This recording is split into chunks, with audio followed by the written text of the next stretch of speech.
저는 찬양이란 삶의 진실을 마주한 자들이 도저히 뭔가 안 하면 안 될 것 같아서 진실 앞에서 진리가 드러나는 순간에 하는 것이라고 생각합니다. 찬양은 우리의 어떤 의무라든가 우리가 마지못해서 하는 것이 아니라 뭔가에 감동되어서 삶의 진실을 깨닫게 되었을 때 터져 나오는 것이라고 생각합니다. 오늘은 여러분과 함께 삶의 진실에 대해서 성경으로 한번 알아가 보자 합니다. 먼저 성경이 아닌 우리 삶에서 흔히 겪는 진실 한 가지가 있습니다. 이것부터 먼저 이야기하면서 나아가겠습니다. 여러분은 여러분의 삶에 관해서 얼마나 잘 알고 계십니까? 우리는 살다 보면 이 정도면 안다라고 생각하는 경우가 많습니다. 사람과의 관계, 부부 간의 관계, 남편에 관해서, 아내에 관해서, 자녀에 관해서, 신앙에 관해서 나는 좀 안다, 이제 연수가 지나 보니 좀 안다라고 말하는 경우도 있습니다. 물론 그 중에서는 한 30년 살아봐도 누군지 모르겠다 하시는 분들도 계시겠죠.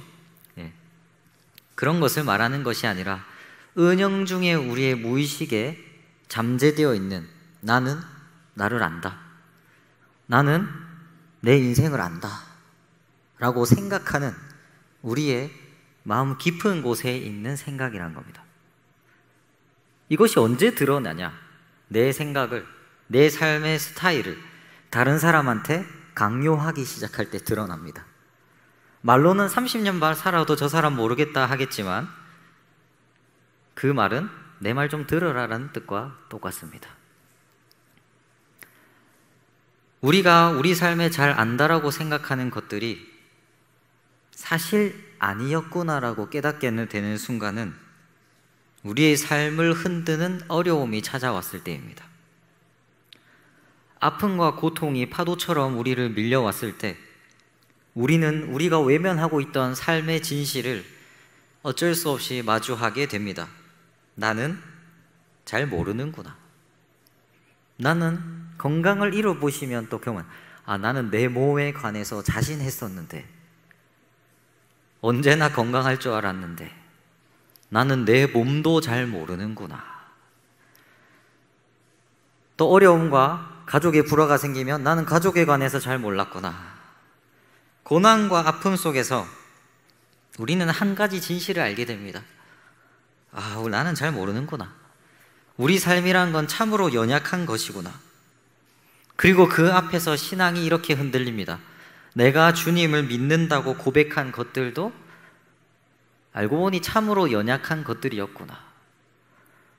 뭔가 선택해야 될 때 아픔과 고통 앞에서 우리가 신앙적으로 자신했던 것들, 나에 대해서, 내 자녀에 관해서, 내 가족에 관해서, 교회에 관해서 잘 안다고 생각했던 것들이 우르르 무너지는 일을 우리는 경험하게 됩니다. 거기서 드러나는 진실은 이것입니다. 우리 모두는 흔들리는 파도와 같은 인생에서 작은 배를 타고 살아가는 연약한 존재라는 사실을요.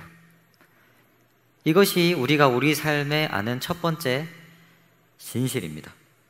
근데 이건 사람들이 다 받아들이고 싶지 않아요. 불편하기 때문이죠. 그래서 우리는 다 아는 것처럼, 잘 사는 것처럼, 다른 사람보다 나는 나에 대해서 잘 알고 다른 사람의 인생에 대해서 잘 아는 것처럼 그렇게 함부로 말하기도 하고 신앙에 관해서도 다 아는 것처럼 행동하곤 합니다. 하지만 누구도 우리 삶의 파도는 피할 수가 없습니다. 단지 외면할 뿐이죠. 우리가 연약하다는 존재를, 사실을, 그 진실을 말입니다. 이 깨달음은 그런데 여러분, 오늘 말하고자 하는 진실은 아닙니다. 왜냐하면 삶이 연약하다는 진실은 문학 작품을 읽어서도 경험이 되기도 하고 고난을 신앙이 아니라 그냥 고난 안에서 아픔을 겪고 스스로 성찰했을 때, 내가 사실은 연약하다라는 진실을 저는 누구나 도달할 수 있다고 생각하기 때문입니다. 성경은 우리 삶이 연약하다라는 진실보다 더 깊고 우리에게 희망이 되는 진실을 제시합니다. 이 진실이 오늘 본문 말씀에서 드러납니다. 폭풍우가 치는 바다. 오늘 본문으로 들어가겠습니다. 오늘 본문은 제자들이 예수님과 떨어져서 배를 타고 갈릴리 호수를 건너고 있는 장면을 모사하고 있습니다. 그런데 밤이 되자 날씨가 매우 안 좋아졌습니다. 거센 바람이 불고 파도가 있는 겁니다. 제자들 중에는 어부가 많습니다. 어부는 평생을 배와 바다에서 살아온 사람들입니다. 그들에게 배는 단순한 이동수단이 아니고 생계와 생존의 기반이었고, 그들이 평생 동안 어떻게 해야 되는지를 잘 알고 있는 것이 바로 배였습니다. 그들의 삶의 안전지대였고 그들의 삶을 지켜준다라고 생각했던 것들이 바로 배입니다. 그런데 오늘 본문의 바다 위의 풍랑 앞에서 그 제자들의 어부의 지식은, 삶의 경험은 아무런 힘을 발휘하지 못합니다. 잘 알고 있다는 배에서 생명을 지키기 위해서 전전긍긍하고 있는 겁니다.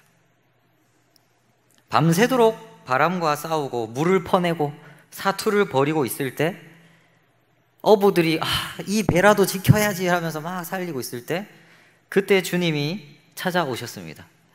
근데 여러분, 말씀을 보면 주님이 배를 타고 오신 게 아니라 풍랑이 이는 이 파도 한복판을 걸어서 오셨어요.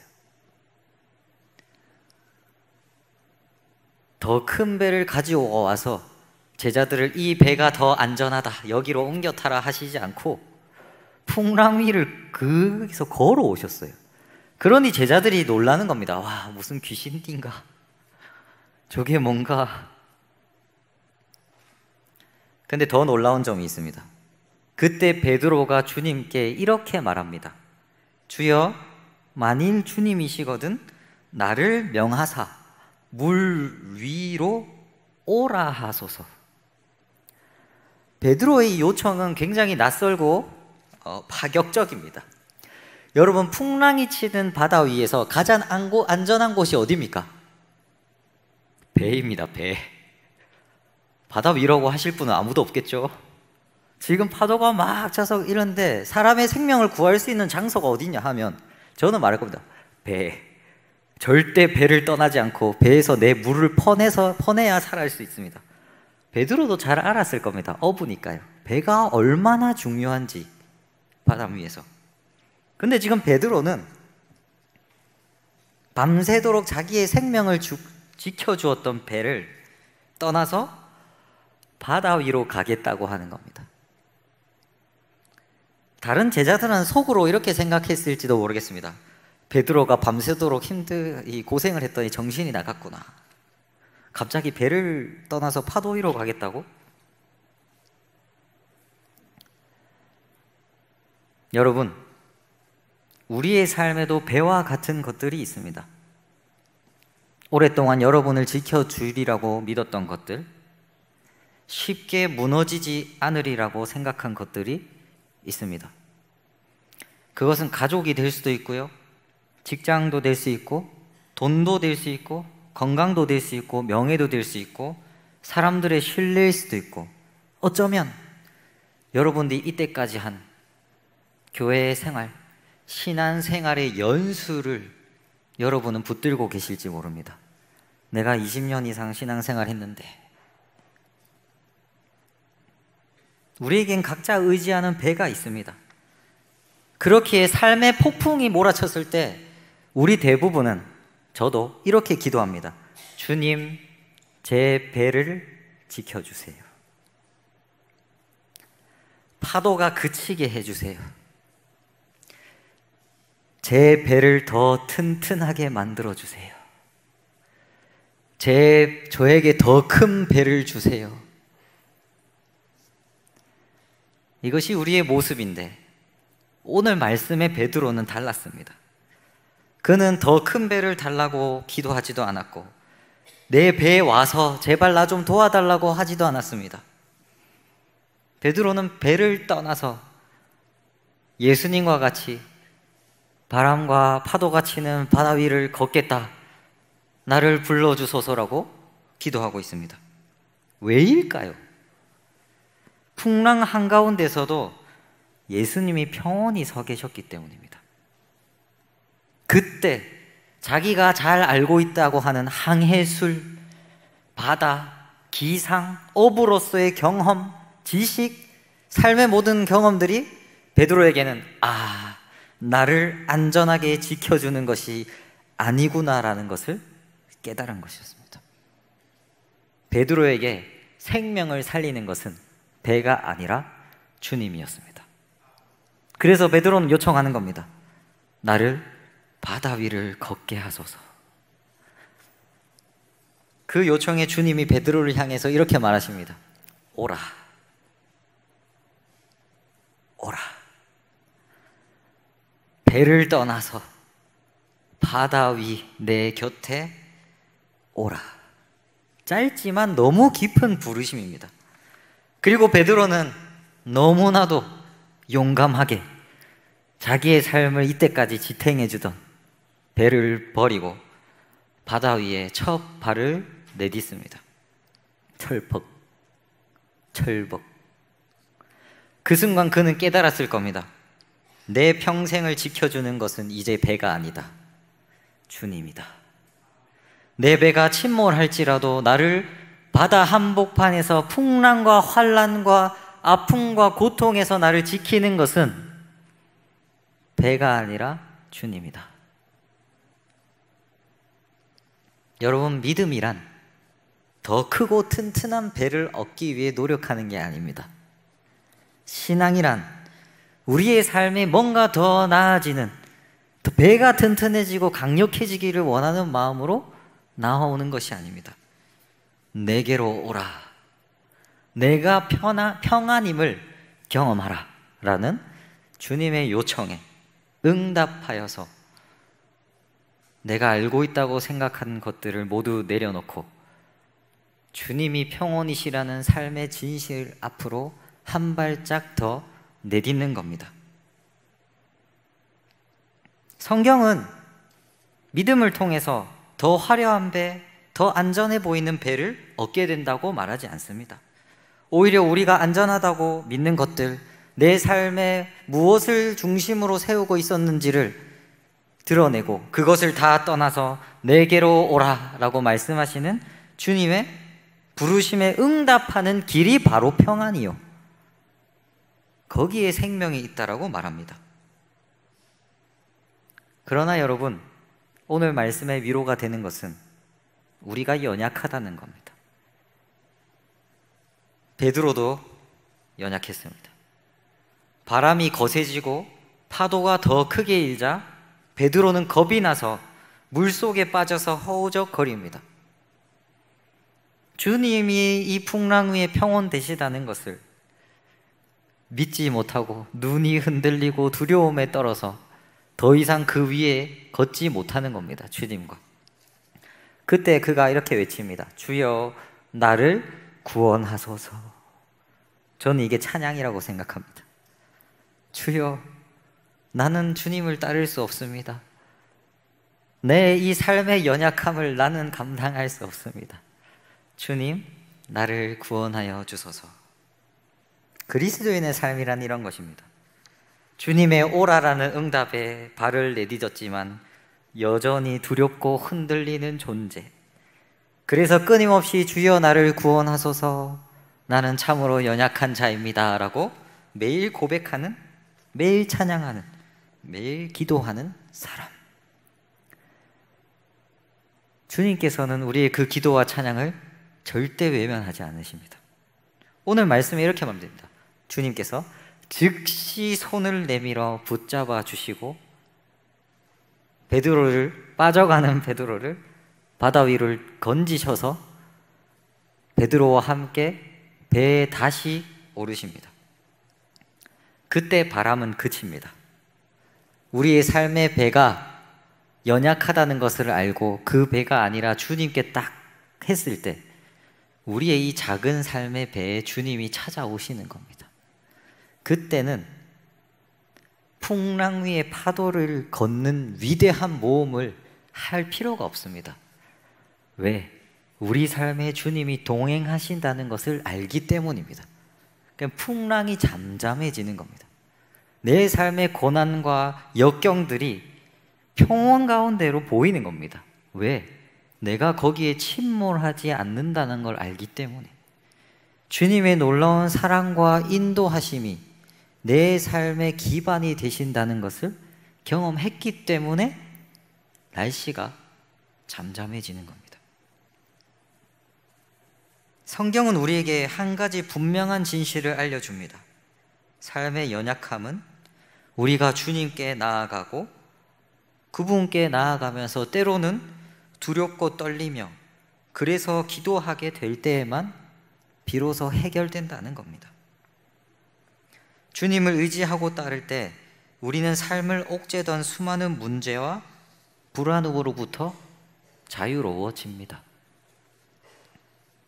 그래서 신앙의 본질은 더 많은 배를 가지는 것, 더 큰 배를 가지는 것, 더 튼튼한 배를 갖는 것에 달려있지 않습니다. 그것 때문에 여러분의 신앙에 문제가 있다라고 생각할 필요가 없습니다. 신앙의 본질, 문제는 단 하나입니다. 우리가 지금 예수님을 의지하고 그분을 신뢰하는 길을 걷고 있는가? 아니면 다른 무엇을 신뢰하고 있는가? 신앙은 결국 주님과의 관계입니다. 주님과의 관계에서 예수님께서 우리 인생의 사랑이자 평안이자 위로자 되시다는 것을 맛보아 아는 것. 그것이 신앙입니다. 여러분, 종교 생활, 교회 생활으로 만족하지 마십시오. 그냥 교회만 왔다 갔다 하는 예배 시간만 지키는 것으로 여러분 만족하지 않으셨으면 좋겠습니다. 아니, 사실 여러분은 다 알고 있습니다. 그걸로 만족이 안 된다는 것을. 그걸로 삶의 허무와 고통이 단순히 교회 생활로서 해결되지 않는다는 것을 여러분은 잘 알고 계실 겁니다. 교회 생활을 십수년 해도 교회의 모든 구조와 부서가 어떻게 굴러가는지를 알고 교회가 어떻게 운영되는지를 속속들이 다 알더라도 예수 그리스도가 진정 우리의 평안이 되시다는 것, 그분이 우리 삶의 폭풍우와 풍랑치는 거기서도 우리를 다시 그 위를 걷게 하셔서 깊이 있고 우리의 삶의 모든 폭풍우를 잠잠하게 하시는 분이라는 것을 경험하지 못한다면, 우리가 우리의 의를 내려놓고 우리가 안다라고 생각했던 모든 것을 내려놓고 주님, 저는 모릅니다, 주님께서 나를 오라 하실 때 내가 그때 주님께 나아가게 하여 주시옵소서 라는 기도를 단 한 번도 온 마음을 다해서 하지 못했다면 여러분, 그것이 참으로 슬픈 일이 아니겠습니까? 오랜 신앙생활을 해도 말입니다. 내 배가 아니라 오라 하시는 주님과 함께 주님의 뜻을 구하면서 풍랑을 걷겠습니다. 그 길에서 평안을 누리겠습니다라는 고백. 이 고백을 우리가 모두가 경험하길 원합니다. 그때 주님이 우리의 배에 오셔서 모든 삶의 어려움을 잔잔하게 하시는 그 놀라운 살아있는 신앙, 살아있는 주님과의 관계, 그것을 여러분은 다 경험하셨으면 좋겠습니다. 성경은 우리에게 말합니다. 평안은 배에 있는 게 아니라 주님께 있다. 그분이 곁에 계시면 밤은 길지 않습니다. 풍랑이 치는 밤은 길지 않습니다. 오늘도 주님은 우리를 부르십니다. 주님의 초청은 단호하면서도 따뜻하면서도 매우 엄중합니다. 두려워하지 말라. 안심하라. 오라. 나에게 오라. 너의 모든 것을, 너가 안전하다고 붙들고 있던 인생의 모든 것을 내려놓고 나에게 오라. 이러한 주님의 응답에, 초청에 응답하는 우리 모두가 되어서 살아있는 주님을 여러분들 삶 가운데 경험하는 그러한 신앙의 기쁨을 누리시기를 간절히 축복합니다. 오늘도 살아있는 오라라는 주님의 음성을 들으며 새로운 삶을 살아가기를 원합니다.